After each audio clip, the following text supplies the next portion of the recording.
তিনি আল্লামা দেলোয়ার হোসেন সাইদি। আমি বর্তমান ব্যক্তিগতভাবে তার মাদ্রাসা থেকে আমি টাইটেল পাস করেছিলাম হাদিস ডিপার্টমেন্ট নিয়ে। হুজুর যে একজন জিন্দা ওলি ছিলেন এতে কোনো সন্দেহ নাই।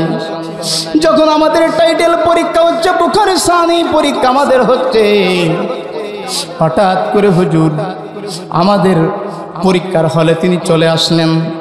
চলে আসার পরে আমি হুজুরকে প্রথম সালাম দিয়ে দিলাম। সালাম দেওয়ার সাথে সাথে সকল ছেলেরা সব আমরা সব উঠে দাঁড়াইলাম। উঠে দাঁড়ানোর পরে তিনি যে একটা মুচকি হাসি দিয়েছিলেন, ওই হাসিটা ওনার মৃত্যুর আগে ওই হাসিটা ঠিক দেখেছিলাম। ওই হাসি একটা হাসি দেখে সারা পৃথিবীর মানুষকে আজকের তিনি কাঁদিয়েছিলেন। কথা বলেন ঠিক না ঠিক? আমরা সকল ছেলেরা যখন দাঁড়িয়ে গেলাম, যখন এই সূরাটি আল্লাহ বিশ্বনবী মুহাম্মদুর রাসূলুল্লাহ সাল্লাল্লাহু আলাইহি ওয়াসাল্লাম মক্কায় অবস্থান করলেন, মক্কা জীবনের মাঝামাঝি সময় আল্লাহ এই সূরাটি নাজিল করে দিলেন। তখন মুসলমানদের পজিশন ভালো ছিল না, মুসলমানদের অবস্থা ভালো ছিল না। মক্কার কাফির গোষ্ঠী বেদুইন, মক্কার নাস্তিক বেঈমানেরা যেখানে পেত মুসলমানদের ধরো, মুসলমানদের কাটো, মুসলমানদের শুলে চড়াও, মুসলমানের পরে আত্মগতির সিদ্ধান্ত নাও। এমন একটি মুহূর্তে আল্লাহ এই সূরাটি নাজিল করেছিলেন। এই আয়াত যখন নাজিল হয়ে গেল, সূরা যখন নাজিল হয়ে গেল, এই নাজিল হওয়ার আগেই আল্লাহ রব্বুল আলামিনের প্রিয় সাহাবী, ইসলামের দ্বিতীয় খলিফা হযরত ওমর রাদিয়াল্লাহু তাআলা আনহু কিন্তু তখন ইসলাম গ্রহণ করেছিলেন। এটাই ছিল প্লাস পয়েন্ট। জোরে বলুন আল্লাহু আকবার। আল্লাহর নবীর সাহাবী হযরত ওমর বলেন, আমরা বিশ্ব নবী, হায়াতুন নবী, দ্বীনের নবী, মায়ার নবী, আখির জামানার নবীর কাছে আমরা বসেছিলাম। ওই সময় আমি আল্লাহর নবীর খেদমতে হাজির ছিলাম, উপস্থিত ছিলাম।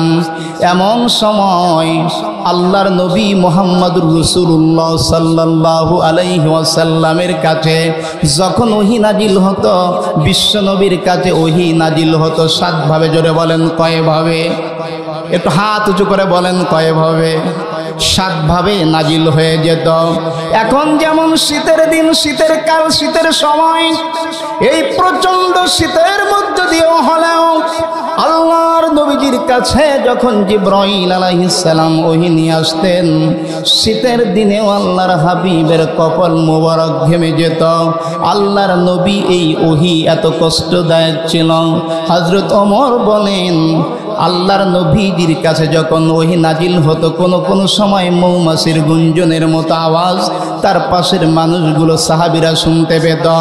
এমন একটি সময় মৌমাছির আওয়াজের মতো গুঞ্জন হচ্ছে, আওয়াজ হচ্ছে। আমাদের মনে হলো হয়তোবা রুহুল আমিন ফেরেশতা জিবরাইল আলাইহিস সালাম আল্লাহর হাবিবের কাছে তিনি এসেছেন। এই শব্দ ওহী শোনার প্রতীক্ষায় যখন আমরা থাকলাম, আল্লাহর নবীজির পরে ওহির প্রতাদেশ শেষ হয়ে যেই না চলে গেল, আমরা ওদের আগের বসে থাকলাম। আল্লাহর নবী আমাদের নিয়ে কি বলে? ওহির এই প্রতাদেশ শেষ হওয়ার সাথে সাথে জিবরাইল আলাইহিস সালাম চলে গেল। আল্লাহর হাবিব খানে কাবার দিকে তখন মুখ করে বসলেন আর আমাদের দিকে তাকিয়ে বললেন, ও আমার প্রাণপ্রিয় সাহাবীরা, এই মুহূর্তে আরশের মালিক, জমিনের মালিক জিবরাইল আলাইহিস সালাম আমার পরে 10টি আয়াত আল্লাহ নাজিল করে দিয়েছেন। একবার জোরে বলা যাবে কি সুবহানাল্লাহ? শুধু নাজিল নয়, আল্লাহর হাবিব খানে কাবার দিকে মুখ করে বললেন, আল্লাহুম্মা জিদনা, হে আমাদের রব, হে আমাদের মালিক, আমাদের বেশি করে তুমি দিয়ে দাও। ওয়ালা তানকুসনা, আমাদের আল্লাহ তুমি কম দিও না। ওয়া করিমনা, আমাদের আল্লাহ তুমি সম্মানিত করো। ওয়ালা তুহিন্না, আমাদের আল্লাহ তুমি অপমান অপমানিত করো না। ওয়াতিনা, ও আরশের মালিক, জমিনের মালিক আল্লাহ, তুমি আমাদের বেশি বেশি করে দান করে দাও। ওয়ালা তাহারিমনা, আল্লাহ তুমি আমাদেরকে বঞ্চিত করো না। একবার জোরে জোরে বলা যাবে কি সুবহানাল্লাহ। খানে কাবার দিকে মুখ করে যখন আল্লাহর হাবিব সাহাবীদের সামনে এই দোয়া তেলাওয়াত করলেন, আর আল্লাহর হাবিব বললেন, ও আমার নিবেদিত প্রাণ প্রিয় সাহাবীরা রে, এই মুহূর্তে আল্লাহ তাআলা আমার পরে সূরা আল মুমিনুনের 10খানা আয়াত নাজিল করেছেন। যদি কোনো আল্লাহর গোলাম, যদি কোনো আল্লাহর বান্দা এই 10টি আয়াত অনুযায়ী চলে, এখানে আল্লাহ মুমিনদের 7টা গুণের কথা বলেছেন। এই গুণগুলো যদি কোনো মুমিন অর্জন করতে পারে, আমার আল্লাহ জানিয়ে দিলেন, ওয়া উলাইকা হুমুল মুফলিহুন, তোমরা সফল কাম, তোমরা কামিয়াবি। একবার জোরে বলা যাবে কি সুবহানাল্লাহ। আল্লাহর হাবিব শুধু তাই নয়, সাহাবীদের মুখের দিকে ফিরিয়া, খানে কাবার দিকে ফিরিয়া, খানে কাবার দিকে তাকাইয়া তিনি কদ আফলাহাল মুমিনুন হতে হুম ফিহা খালিদুন, এই 10টি আয়াত তিনি নাজিল করার কথা সাহাবীদেরকে জানিয়ে দিলেন। আর বললেন, সাহাবীরা, যদি এর ভিতরে আল্লাহ 7টা গুণের কথা বলেছেন, এই গুণগুলো যদি তোমাদের থেকে থাকে, আল্লাহর জান্নাত তোমাদের জন্য অপেক্ষা করছে। একবার জোরে বলা যাবে কি সুবহানাল্লাহ। তাহলে জান্নাতে যেতে চান কারা কারা? হাত উঁচু করে দেখান তারা তারা। নারায়ে তাকবীর, নারায়ে তাকবীর। শুধু তাই নয়, নাজিলের প্রেক্ষাপট হয়ে গেল, মুমিনদেরকে আল্লাহ রব্বুল আলামিন কতই না ভালোবাসে। বেঈমান ফাসিক কোরআন বিরোধীদেরকে আল্লাহ ভালোবাসে না। কথা বলেন ঠিক না বেঠিক? বিগত দিনে যখন আল্লাহর কোরআনের মাহফিলগুলো বাংলাদেশের 56,000 বর্গ মাইল এলাকায়, সুন্দরবন থেকে বান্দরবন, রূপসা থেকে পাটুরিয়া, আল্লাহর কোরআনের মাহফিল হবে, এই মাহফিলগুলো নাস্তিক বেঈমান হাসিনা এবং তার দোসররা এবং তার কিছু পেটোয়া বাহিনী, পুলিশ বাহিনী, ওসিডিসিরা এই মাহফিলগুলো করতে দেয় নাই। কথা বলেন ঠিক না বেঠিক? ওই ভোলার জমিনে আমি গিয়েছি, আল্লাহর নবীর শান আর মান নিয়ে যখন মুসলমানেরা আল্লাহর নবীর পক্ষে স্লোগান দিয়েছিল, এক শ্রেণীর পুলিশরা করলো কি, ওই ভোলার জমিনে মুসলমানদের পরে, নবীর আশিকদের পরে, নবীর উম্মতের পরে পাখির মতো গুলি করে করে তাদের হত্যা করে শাহাদাতের নজরানা পেশ করাইলো। কথা বলেন ঠিক না বেটি? আমি যখন ভোলা চেয়ারম্যান বাজারে বরিশাল থেকে যখন আমি মাহফিল করার জন্য ভোলার উদ্দেশ্যে গেলাম, আমার গাড়িতে একটু থামানো হলো। মাহফিল কমিটি বলছেন, হুজুর আপনাকে একটা জিনিস দেখাই। আপনারা জানেন ভারতে আমার নবীর বিরুদ্ধে কুচ্ছা রটনা করা হয়েছিল, আমার নবীর বিরুদ্ধে বাজে মন্তব্য করা হয়েছিল। ওই নূপুর শর্মা আমার নবীকে কুচ্ছা রটনা করেছিল। তাওহীদ বাদী ইমানদারেরা, আল্লাহর গোলামেরা, এই ভোলার জমিনে আবার নবীর অপমান আমরা সইতে পারে নাই। আমার নবীর ইজ্জতের রক্ষার্থে আমরা সেদিন এই ভোলার জমিনে আল্লাহ নবীর শান আর মালকে, শান আর মানকে আমরা প্রজ্বলিত করার জন্য আমরা মিছিল বার করেছিলাম। কিন্তু এই ভোলার জমিনে সরকারের লেলিয়ে দিয়া পেটুয়া বাহিনী, পুলিশ বাহিনী আমাদের ভাইদেরকে পাখির মতো গুলি করে হত্যা করেছে। আমি সেদিন ময়দানে গিয়ে বলেছি, ও পুলিশ, ওসি, ওডিসি, ওএসপি, ওএনএসআই, ও গোয়েন্দা, কাউকে খুশি করার জন্য তোমার এই বন্দুকের নল। আজকে তুমি কার বিরুদ্ধে অবস্থান করছো? আজকে তুমি তোমার প্রমোশন বাড়ানোর জন্য, তোমার প্রমোশন চার্জকে তুমি শক্তিশালী করার জন্য নবীর আশিকদের বিরুদ্ধে আজকে তুমি অস্ত্র ধরছো, গুলি করছো। আর ওরা তো তোমাদের চোখে, ওরা তো মরে যাচ্ছে। ওরা শুধু মরে নাই, তোমাদের মরার সাথে সাথে, গুলির মরার সাথে সাথে আল্লাহর জন্য তোদের জন্য অপেক্ষা করে। কথা বলেন ঠিক কিনা? সুতরাং পুলিশ, ও পুলিশ, হাসিনার 5 চাটা গোলামের ভূমিকা পালন করেছেন অনেকে। অনেকে হাসিনাকে খুশি করার জন্য কত কিছু করেছেন। এখন তোমার মা পালাইয়া ৭৫ বছর বয়সে সংসারী করতে গেল, আজকের তোমাদেরকে কোথায় রেখে গেল? কথা বলেন ঠিক না বেঠিক? আরো জোরে বলেন ঠিক না বেঠিক? এই হাউন আঙ্কেল, হাউন চেনেন? রে হাউন চেনেন? হাউন আঙ্কেল, ছোট্ট মেয়েরাকে হাউন আঙ্কেল যা যে কাজ করে সেটা মানুষ সমাজে বলার যায় না। কথা বলেন ঠিক না বেঠিক? ওই মুস্তাকের মতো, তিশার মতো, ছোট্ট আর এই বুড়া বিটার মতো এরা যা করলো কোনো বিচার হয় না। এখানে রাইফেলের গুলি চলে না।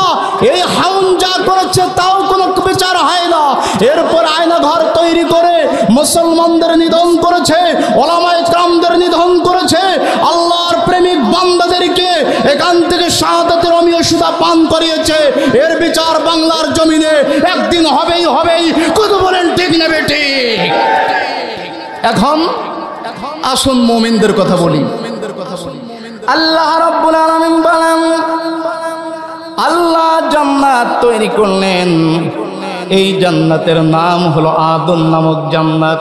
এবার আসুন, আল্লাহ রাব্বুল আলামিন যখন আদম নামক জান্নাত আল্লাহ তৈরি করলেন, এই আদম নামক জান্নাত আল্লাহ তৈরি করার পরে আল্লাহ রাব্বুল আলামিন জান্নাতের ভিতরে তার কুদরতি হাত দিয়া একটি বৃক্ষ রোপণ করলেন।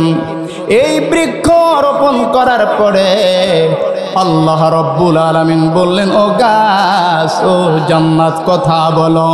সঙ্গে সঙ্গে জান্নাতুল আদম থেকে জবাব এসে গেল, কথা এসে গেল, কদ আফলাহাল মুমিনুন, মুমিনরা সফল হয়ে গিয়েছে। যারা বলেন মুমিনরা কি? মুমিনের পরিচয় দিচ্ছে একটু পরে। মুমিনরা কি? মুমিনরা সফল হয়ে গিয়েছে। শুধু তাই নয়, বিশ্ববিখ্যাত মুহাদ্দিস হযরত আবু সাঈদ খুদরি রাদিয়াল্লাহু তাআলা আনহু তিনি বলেন, আল্লাহ রাব্বুল আলামিন একটি স্বর্ণের ইট এবং একটি রৌপ্যের ইট আল্লাহ তাআলা এই দিয়ে জান্নাত তৈরি করলেন এবং তার কুদরতি হাত দিয়া, রহমতি হাত দিয়া আল্লাহ রাব্বুল আলামিন একটা বৃক্ষ জান্নাতে রোপণ করলেন। আল্লাহ রাব্বুল আলামিন ডাক দিয়ে বলেন, জান্নাত তুমি কথা বলো। ও গাছ, ও বৃক্ষ তুমি কথা বলো। সাথে সাথে গাছ বলে উঠলো, জান্নাতের মধ্য থেকে আওয়াজ এসে গেল, কদ আফলাহাল মুমিনুন, মুমিনরা সফল হয়ে গিয়েছে। তাহলে আপনারা সফল না বিফল? জোরে বলেন, আপনারা সফল না বিফল? শুধু কি তাই, আল্লাহ রাব্বুল আলামিনের ফেরেশতারা যখন দলে দলে কাতারে কাতারে এই জান্নাতের ভিতরে ঢুকলেন, প্রবেশ করলেন, জান্নাতের এই নাজ নিয়ামত দেখে আল্লাহর ফেরেশতারা মুস্কি হাসি দিয়ে দিলেন আর বললেন, জান্নাত তুমি হলো ধন্য, তুমি হলো পুণ্য, কতই না ভাগ্য তোমার। তুমি দুনিয়ার রাজা বাদশাদের শুধু নয়, যারা কামিয়াবি হবে, যারা সফল কাম হবে, যারা আল্লাহকে খুশি করেছে, তুমি হচ্ছে তাদের জন্য ঘর। কদ আফলাহাল মুমিনুন, একবার জোরে বলা যাবে কি সুবহানাল্লাহ? আর জোরে বলেন সুবহানাল্লাহ। তার এবার আসুন ব্যাখ্যায়। আমি বলেছি আয়াত যখন নাজিল হয়েছিল, খুব খেয়াল করেন, মক্কি জীবনের মাঝামাঝি সময়টা নাজিল হয়েছিল। নবীজির সাহাবীদেরকে যেখানে তারা পাইতো, মুশরিকরা সেখানে তারা মারত। যেখানে তাদের মা পাইতো তাদেরকে রক্তপাত করে দিত। যেখানে আল্লাহর নবীর সাহাবীদেরকে পাইতো সেখানে তাদেরকে নির্যাতনের স্টিমরোলার চালাইতো। এমনকি হযরত বিলাল রাদিয়াল্লাহু তাআলা আনহু হাবশী দেশ থেকে যখন তিনি আসলেন, আল্লাহর নবীর কাছে তিনি কালিমা পড়ে মুসলমান হবেন সিদ্ধান্ত করেছেন, নবীর কাফেলায় শরীক হয়েছেন। হযরত বিলাল ইসলাম গ্রহণ করার কারণে, আল্লাহর দ্বীন প্রতিষ্ঠার আন্দোলনে শরীক হওয়ার কারণে, আল্লাহর খুশি করার কারণে বিশ্বনবী মুহাম্মদ সাল্লাল্লাহু আলাইহি ওয়াসাল্লামের এই কাফেলায় শরীক হওয়ার কারণে তখন মক্কার কাফিররা হযরতে বিলাল রাদিয়াল্লাহু তাআলা আনহুকে গলায় রশি বেঁধে দিয়ে মরুভূমিতে টেনেছে। একবার জোরে বলা যাবে কি নাউজুবিল্লাহ। তাহলে আয়াতটা নাজিল হয়েছে তখন বিলালকে গলায় রশি দিয়ে মরুভূমিতে টেনেছে। এরপরেও কেমন বললেন কদ আফলাহাল মুমিনুন, ও বিলাল তুমি সফল হয়ে গেছো, তুমি কামিয়াবি হয়ে গেছো। শুধু কি তাই, হযরত বিলাল যখন উমাইয়া ইবনে খালফের কিতদার ছিলেন, বিলাল ইসলাম গ্রহণ করলেন। বিলালকে বলল, বিলাল তুই কালিমা ছেড়ে দে, তুই কালিমা ছেড়ে দে। যদি তুই কালিমা না ছাড়িস, এখন যে তোর পরে নির্যাতনের স্টিম রোলার চালানো হয়, এর চাইতে বেশি নির্যাতন তোর পরে চালানো হবে। হযরত বিলাল ডাক দিয়ে বলে, ও মক্কার কাফির, ও উমাইয়া ইবনে খালফ, আমার জীবন যাবে, আমার মরণ হবে, আমার শাহাদাতের পেয়ালা যতক্ষণ পর্যন্ত না আমি পাচ্ছি, আল্লাহর সফল কাম বান্দাদের কাতারে আমি থাকতে পারবো না। এই জন্য আমার জীবনের সব কিছু আমি বিনিময়ে বিসর্জন দিতে পারি, কিন্তু আমার ইমানকে আমি বিক্রি করতে পারি না। কথা বলেন ঠিক না বেঠিক? এখন আপনার ইমান কি বিক্রি করবেন নাকি? কারা কারা করবেন না হাত উঁচু করে দেখান তারা। শুধু কি তাই, এরপরে আসেন হযরত খাব্বাব রাদিয়াল্লাহু তাআলা আনহু। যখন আয়াতটা নাজিল হয়েছিল, খাব্বাব রাদিয়াল্লাহু তাআলা আনহুর পিঠে কাফির মুশরিক বেদুইনরা, মক্কার কাফেররা লোহা গরম করে করে হযরতে খাব্বাব রাদিয়াল্লাহু তাআলা আনহুর পিঠের ভিতরে লোহার শিক গরম করে করে আছড় দিচ্ছে। হযরতে খাব্বাব বলে, শোন কাফের, আমাকে মারার একটু তোদের পরিকল্পনা আছে, আমি জানি তোদের উদ্দেশ্যটা কি, আমাকে একটু বলবি নাকি? কাফিররা বলে, তুই যদি কালিমা ছাড়িস, মুহাম্মাদের দিন যদি তুমি ছাড়তে পারো, তাহলে তোমার এই দাগ থেকে, লোহার আঁচড় থেকে তোমাকে পরিত্রাণ দিয়ে দিব। হযরতে খাব্বাব ডাক দিয়ে বলেন, ও মক্কার কাফিররা, তোমাদের আর কোনো অফার যদি থাকে আমাকে বলতে পারো, তোমাদের অফার আমি গ্রহণ করতে পারছি না। কারণ কুল ইন্না সলাতি ওয়া নুসুকি ওয়া মাহইয়ায়া ওয়া মামাতি লিল্লাহি রাব্বিল আলামিন, আল্লাহু আকবার। হযরত খাব্বাব বললেন, মক্কার কাফির, তোমাদের অফার আমরা গ্রহণ করতে পারতেছি না। আমার জীবন, আমার মরণ, আমার হায়াত, আমার মত, আমার উঠা বসা, আমার চালচলন, আমার সমাজনীতি, আমার রাজনীতি, আমার পরিবার নীতি, আমার পররাষ্ট্রনীতি, জীবনের সকল সেক্টরে, সকল ক্ষেত্রে আমার আল্লাহর কাছে আমি বিক্রি করে দিয়েছি। যেহেতু আমার আল্লাহ বলেছেন, ইন্নাল্লাহা আশতারা মিনাল মুমিনিনা আনফুসাহুম ওয়া আমওয়ালাহুম বিআন্না লাহুমুল জান্নাহ। হযরত খাব্বাব পেটের ভিতরে বড় বড় গর্ত হয়ে গেল। করোনা ভাইরাসের ভ্যাকসিন যারা নিয়েছিলেন, অনেক মানুষের শরীরে এখন ঘা পাসরা হচ্ছে না। কথা বলেন না কেন? অসুবিধা হচ্ছে আপনাদের? অন্যদিকে যা বলা আছে না, আর আছে তো এর ভিতরে সবকিছু আছে, আমি পরিচয় দিয়ে নিচ্ছি। এখন বড় বড় গর্ত হয়ে যাচ্ছে, ক্ষত হয়ে যাচ্ছে, কোন ডাক্তার কবিরাজ হেকিমে কোনো কাজ হয় না। কারণ এটা ওই পশ্চিমা বিশ্বের ষড়যন্ত্র, কিভাবে মুসলমানদের নিধন করা যায়। কথা বলেন ঠিক না বেঠিক? আবার ওই পশ্চিমার ষড়যন্ত্র, এখন দেখবেন অধিকাংশ স্কুল, মাদ্রাসা, কলেজে ছোট্ট ছোট্ট মেয়েদেরকে ভ্যাকসিন দিচ্ছে সুরক্ষার জন্য। এটা মুসলমানদের কাম্য হতে পারে না। আমার নসিবে যেটাই লিখে রেখেছেন আমার জন্য আমার আল্লাহ সেটাই করে রেখেছেন। কথা বলেন ঠিক না বেঠিক? হযরতে খাব্বাব ইসলাম গ্রহণ করার কারণে হযরতে খাব্বাবের পেটের ভিতরে দাগ, মুখের ভিতরে গর্ত, পাঁজরের ভিতরে গর্ত। এই দৃশ্য দেখার পরে আমিরুল মুমিনিন হযরত ওমর রাদিয়াল্লাহু তাআলা আনহু বলেন, ও খাব্বাব, তোমার পিঠির ভিতরে, তোমার পাজরের ভিতরে, বুকের ভিতরে, মুখের ভিতরে এত বড় বড় ক্ষতর দাগ কিসের জন্য একটু তুমি বলবে নাকি? হযরত খাব্বাব চোখের পানিগুলোকে ছেড়ে দিয়ে বলছে, ও আল্লাহর গোলাম, ও আল্লাহর নবীর নিবেদিত প্রাণ, আল্লাহর দিন গ্রহণ করার কারণে, আল্লাহর নবীর কাফেলায় শরীক হওয়ার কারণে কাফিররা আমাকে লোহা গরম করে করে আমার সেক দিয়েছিল, আমাকে তারা বিভিন্নভাবে নির্যাতন করেছিল। আজকে এতটা বছর হয়ে গেল, আজ পর্যন্ত আমার এই ক্ষতর দাগগুলি শুকায় নাই। তবে আমি মনে চাই যতদিন পর্যন্ত না মালাকুল মউত আল্লাহ তাআলা আমার শিয়রের কাছে পৌঁছে না দিবে, না পাঠাইবে, ততক্ষণ পর্যন্ত খাব্বাবের এই দাগগুলা কবর পর্যন্ত চলে যাবে। কথা বলেন ঠিক না বেঠিক? আজকের ইসলাম গ্রহণ করার কারণে, একামতে দ্বীনের দায়িত্ব পালন করার কারণে আমাদের যে হাবিব ভাই, তাকে 16টা বছর তাকে জেল খাটতে হয়েছে, 16টা বছর বাড়ি ছাড়তে হয়েছে। কথা বলেন ঠিক না বেঠিক? আর জোরে বলেন ঠিক না বেঠিক?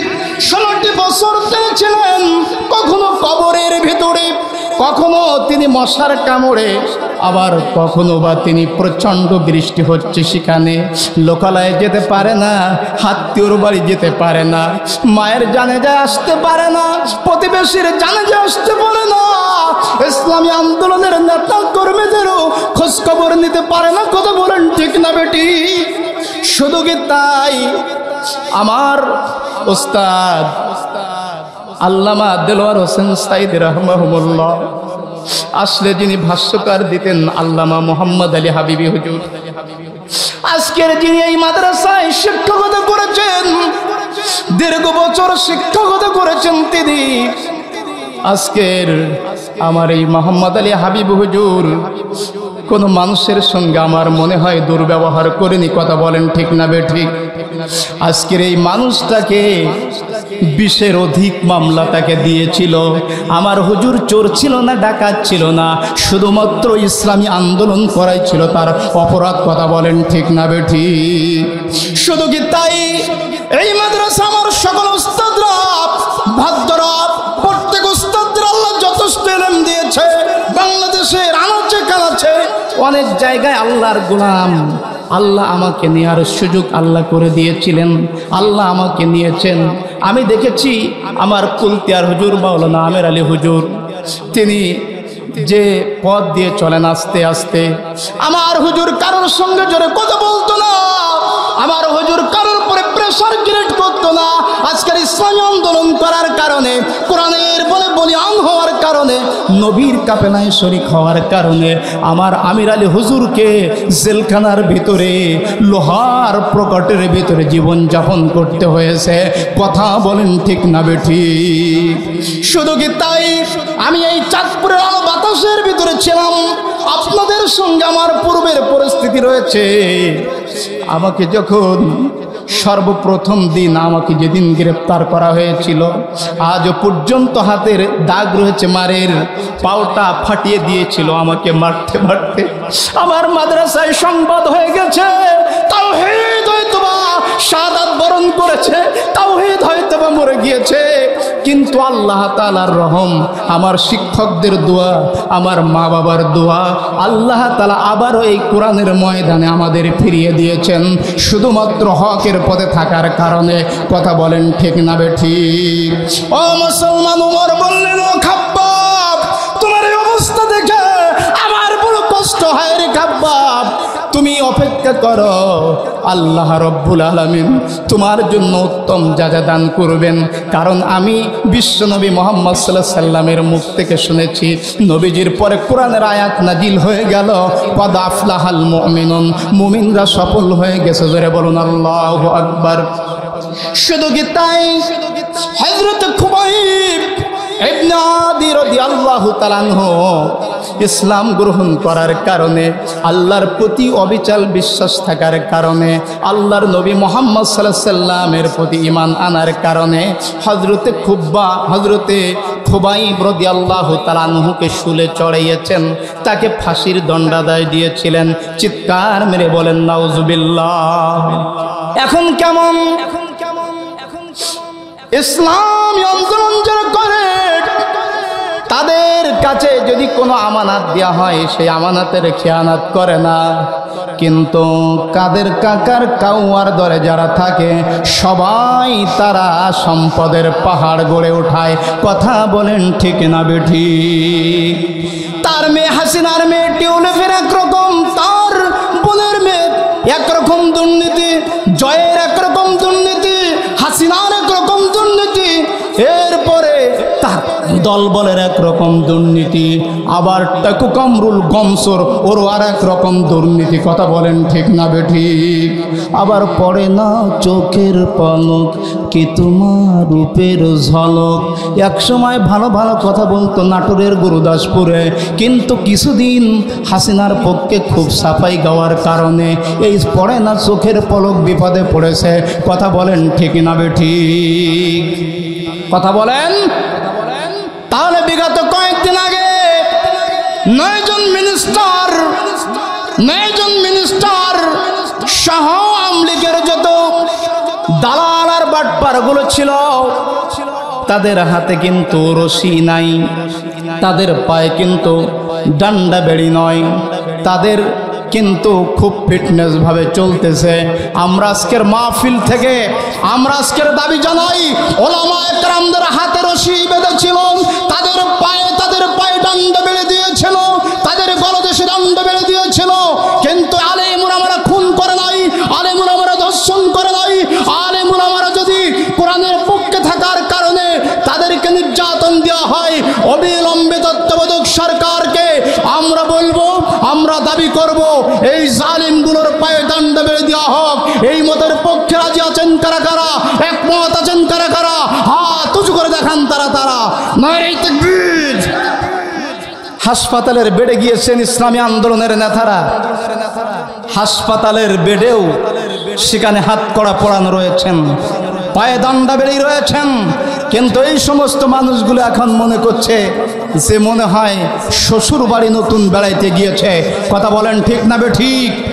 আমরা তত্ত্বাবধায়ক সরকারকে বলবো, ডক্টর মোহাম্মদ ইউনূস, আপনাকে সম্মান করি, আপনাকে শ্রদ্ধা করি, গোটা জাতির একটা আস্থাভাজন হয়ে এই জাতি আপনাকে রাহবার বানিয়েছেন। এই জালিমদেরকে যদি আবারও সুযোগ দেওয়া হয়, এই বাংলাদেশের 56,000 বর্গ মাইল এরা আবারও নাপাক করে ওলামায়ে কেরামদেরকে এরা ফাঁসির কাস্টে ঝুলাইতে দ্বিধাবোধ করবে না। কথা বলেন ঠিক না বেঠিক? এই দেশকে তারা ভারতের অঙ্গরাজ্য বানাবে। কথা বলেন না কেন? আমার কথার সাথে কি আপনারা একমত? এখন আসুন, হযরতে খাব্বাবকে মারলাম, হযরতে খুবাইবকে মারলাম, সব যখন মার শুরু হয়ে গেল, তখন মুসলমানরা শুধু মার খায়, মুসলমানেরা শুধু মার খায়, মুসলমানেরা শুধু মার খায়। এরপরেও আল্লাহ তাআলা বললেন, কদ আফলাহাল মুমিনুন, ও মুমিন তোমরা সফল হয়ে গেছো, তোমরা সফল হয়ে গেছো। জোরে বলুন আল্লাহু আকবার। এখন আসুন ব্যাখ্যা। আমরা সফল বলতে বুঝি যার অনেক টাকা রয়েছে। কি রয়েছে? অনেক টাকা রয়েছে, অনেক পয়সা রয়েছে, অনেক ব্যবসার মালিক হয়েছে, বিভিন্ন ইন্ডাস্ট্রি রয়েছে, ফসলের মালিক রয়েছে, দোকানের মালিক রয়েছে, গাড়ি বাড়ির মালিক রয়েছে, এদেরকে আমরা সফল জানি। কিন্তু আল্লাহ রাব্বুল আলামিন বলেন না, ঈমান যারা আনবে না, ঈমানের পরে যারা অবিচল থাকবে না, তারা কখনো সফল হতে পারে না। একবার জোরে বলা যাবে কি সুবহানাল্লাহ? এখন দেখুন, সফলতা হতে হলে গাড়ির প্রয়োজন হয় না, সফলতা হতে হলে বাড়ির প্রয়োজন হয় না, সফলতা হতে হলে ইন্ডাস্ট্রির মালিক হওয়া যায় না, সফল হতে হলে লাগে ঈমান। কথা বলেন ঠিক না বেঠিক? আর জোরে বলেন ঠিক না বেঠিক? ভারতের সবচাইতে যারা বেশি ধনী এরা হলো আম্বানি পরিবার। কি পরিবার? আম্বানি পরিবার। এই আম্বানি পরিবার, মুকেশ আম্বানি, নীতা আম্বানি, এরা সবচাইতে বড় ধনী। এই মুকেশ আম্বানি যখন সকালবেলা এক কাপ চার জন্য তার প্রস্তুত করা হয়, এক কাপ চা তার হাত পর্যন্ত পৌঁছাইতে বিভিন্ন মাধ্যম দিয়ে খরচ হয় মাত্র 3 লক্ষ টাকা। কত লক্ষ? তত্ত্ব শোনেন, কত লক্ষ? এক কাপ চা তার মুখ পর্যন্ত আসতে 3 লক্ষ টাকা খরচ হয় বিভিন্ন হাত মাধ্যম দিয়ে।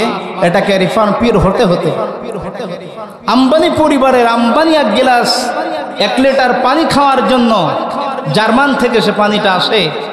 1 লিটার পানির পাশ তার খরচ হয় তার হাত পর্যন্ত পৌঁছাইতে 1 লক্ষ টাকা। কত লক্ষ টাকা? 1 লক্ষ টাকা। ভারতের বোম্বে শহরে তার বাড়ি, যে বাড়িটা তার রয়েছে, এই বাড়িটা তার তৈরি করতে ব্যয় হয়েছে বাংলাদেশের 15,000 কোটি টাকা। কত হাজার কোটি টাকা? যারা বলেন কত হাজার? 15,000 কোটি টাকা তার ব্যয় হয়েছে। ভাইরা আমার, বন্ধুরা আমার, মুকেশ আম্বানি 1 লক্ষ টাকার পানি সে খায়, 3 লক্ষ টাকার চায়ের কাপে সে মুখ দেয়।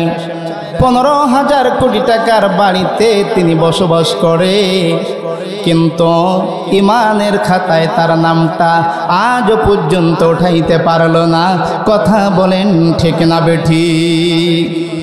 অপর দিকে হযরত বিলাল, মদিনায় তার বাড়ি নাই, মক্কায় তার বাড়ি নাই, ওই আবিসিনিয়ার দেশ থেকে, হাবশার দেশ থেকে তিনি এসেছিল।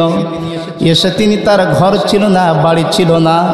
হযরত বিলালকে আল্লাহ রব্বুল আলামিন তখন সফল বলে ঘোষণা করেছেন। আর আল্লাহর নবী বলেছেন, বিলাল তুমি সফল হয়ে গেছ। একবার জোরে বলা যাবে কি সুবহানাল্লাহ?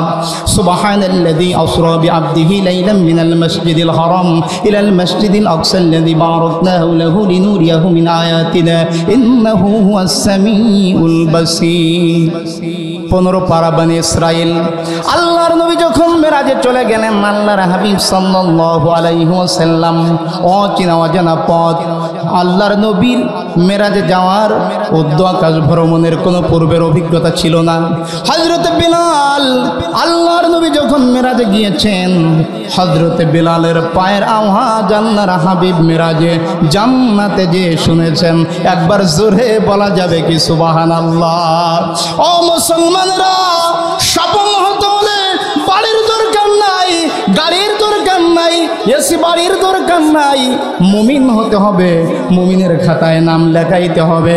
রাজি আছেন কারা কারা? হাত উঁচু করে দেখান তারা তারা।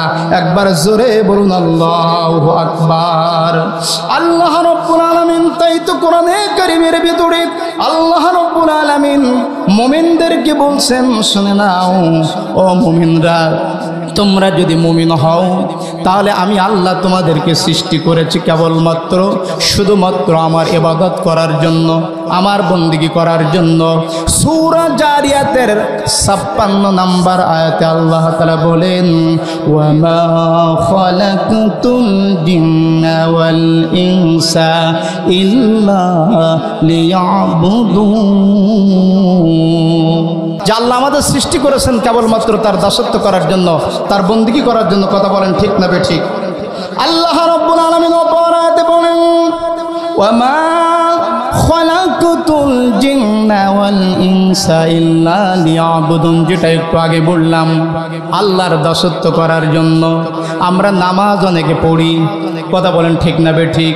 রোজা অনেকে রাখি, হজ যাদের ফরজ হয়েছে আমরা হজ করি, কিন্তু আল্লাহর জমিনে আল্লাহর দিন কায়েম করা যে ফরজ, এই ফরজটা আমরা মানি না। কথা বলেন ঠিক না বেঠিক?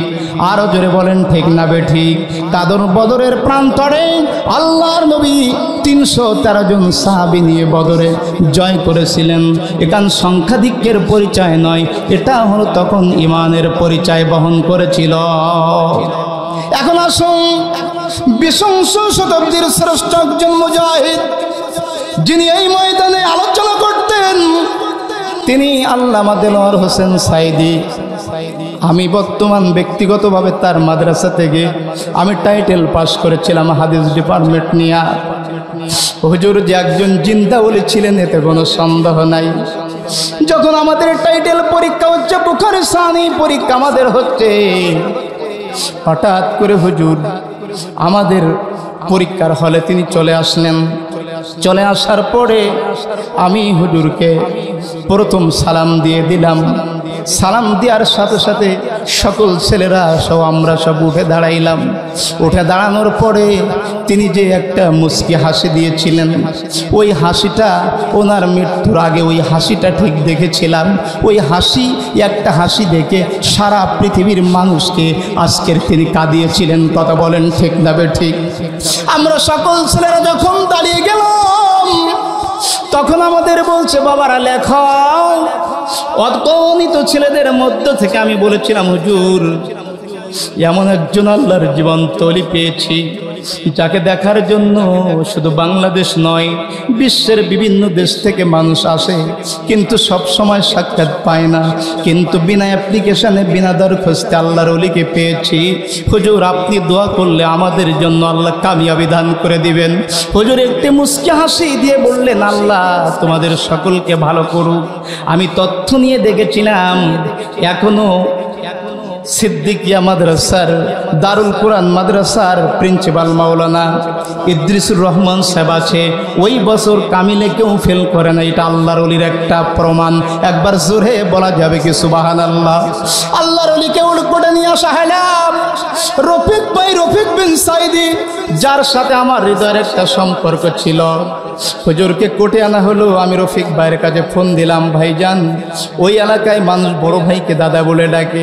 আমি বললাম, দাদা কেমন আছেন? আমাকে প্রথমে চিনতে পারলেন না, বলছে কি বলছেন? আমি বললাম, দাদা আমি সাতক্ষীরা থেকে তাওহিদ বলছি। রফিক ভাই বলছো, তাওহিদ তুমি কেমন আছো? আমি বললাম, দাদা খুব ভালো আছে, আল্লাহ ভালো রেখেছে। আমি জানতে চাচ্ছি হুজুরের খবর, হুজুর কেমন আছে? চাচা হুজুর, আল্লামা হুজুর কেমন আছে? সঙ্গে সঙ্গে রফিক ভাই বললেন, ও তাওহিদ, আব্বার সঙ্গে জেলখানায় দেখা করেছিলাম, জেল গেটে দেখা করেছিলাম। আব্বা জাতির কাছে শুধুমাত্র দোয়া চায়, গোটা জাতিকে দোয়া করতে বলেছে আব্বার কামনাই। আমি বললাম, ভাইজান গোটা জাতিকে হুজুর দোয়া করে, হুজুর জাতির জন্য দোয়া করে, চোখের পানি ফেলায়। আর হুজুর আজকে আমাদের কাছে দোয়া চেয়েছে, সঙ্গে সঙ্গে চোখ দিয়ে পানিগুলো ঝরঝর করে পড়তে লাগলো। আছে না নাই? কথা বলেন, আছে না নাই?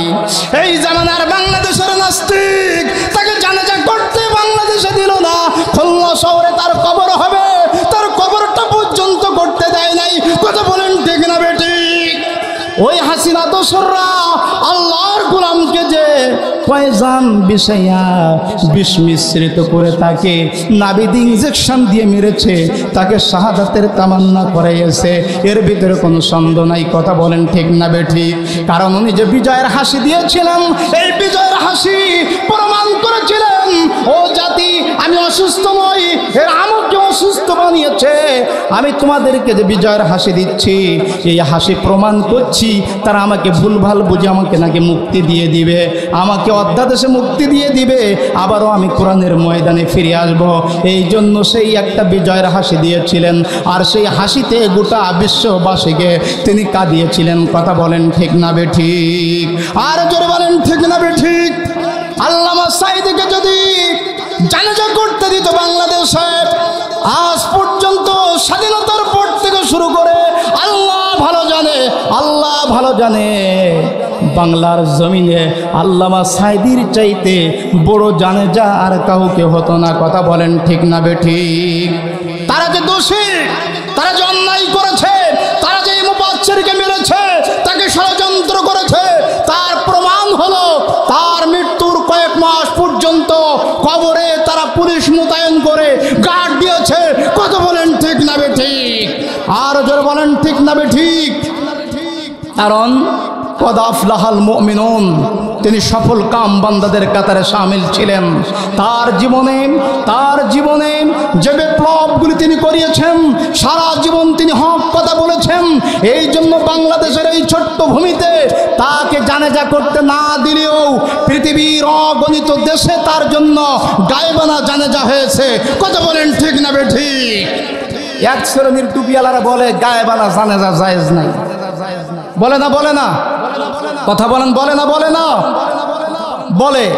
কিন্তু কেন গায়েবানা জানাজা হতে হয়েছে এটা তো কেউ বলে না। কথা বলেন ঠিক না বে ঠিক?